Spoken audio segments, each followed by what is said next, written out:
You should have coded each of your speakers, October, November, and January, the same way. The source is the image file with the alt tag describing it. One thing I noticed I didn't do, I had an H3 wrapped around the season's guest speakers. That should be an H1 because we want that to be the largest. I think I missed that when I was doing the activities. All right, so let's see. We've got all of the hrefs in there. Then it asks us to do, after the H3 element for each speaker, to add in their image file. So just like we did up above, it's the img tag, gives it the source of the image, where to find it in the images folder, and then each of their respective images, and then include an alt tag for each of those. And again, that's document relative. We're not sending them out to any other site. And then we go on to number 13, enter the footer. So this information that I copied here before, we're going to grab that and I'm going to put it down here in the footer. I'm going to tab over and paste that right down in there. So now it says to enclose it in the P tags for paragraphs. So we're going to put a P there. There's my closing paragraph. I'm just going to grab it, put it at the end. Okay.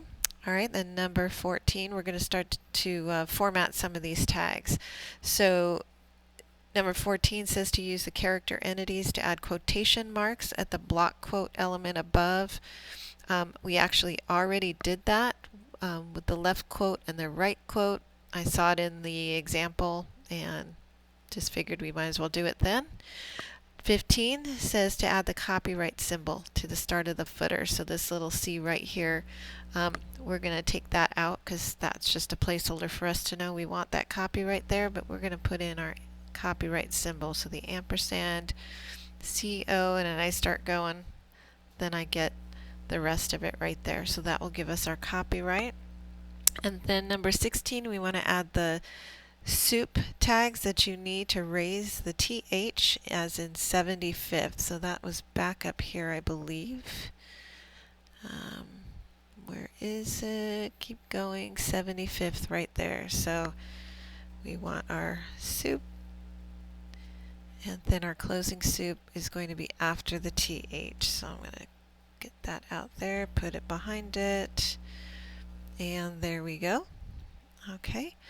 And then it says to test these. So I'm going to save it.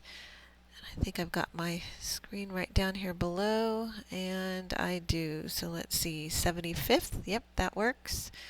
We have all our links. We've got our images. And I'm going to move this up. There's our footer with our copyright. Excellent.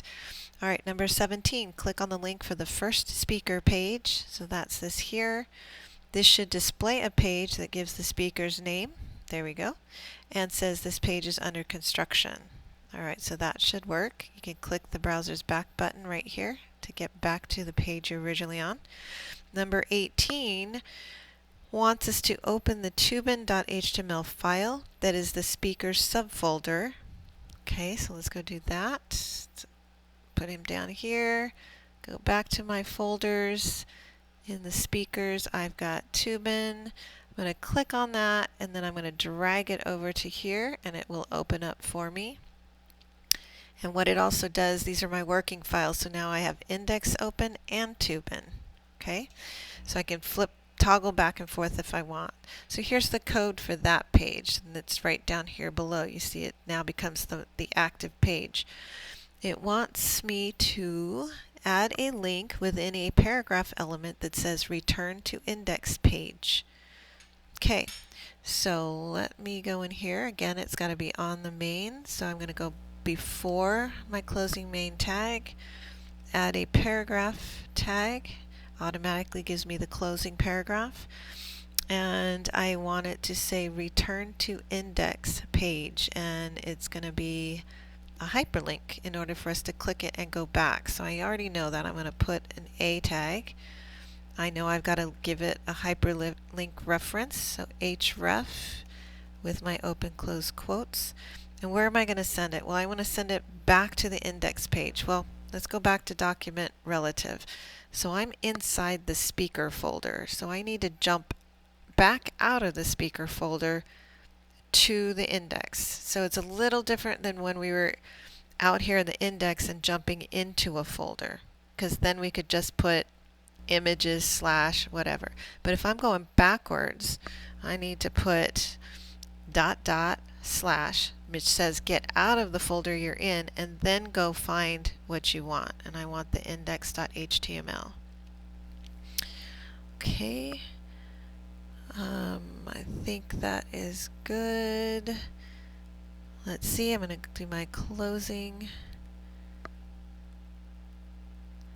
A tag, whoops, wait a minute, did not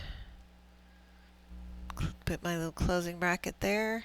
And then what do I want to write inside the two of these? I want it to say return to index page. So return to index page. All right. So remember, this is what's going to be linked. Whatever is in between the opening A tag and the closing A tag is the text that will be linked. And that's what we'll click on. So I'm going to save this. And notice it pops down on my page here. If I click on it, it takes me back to my home page. Okay, so I clicked on Jeffrey's page, click on return to index, and it takes me right back. So now the user doesn't have to use the back button every time to get in and out of what he wants or she wants. So the remaining 3, just say to test it, just to validate it like we did in the last demo, so I'm not going to go through that. But anyways, there you go.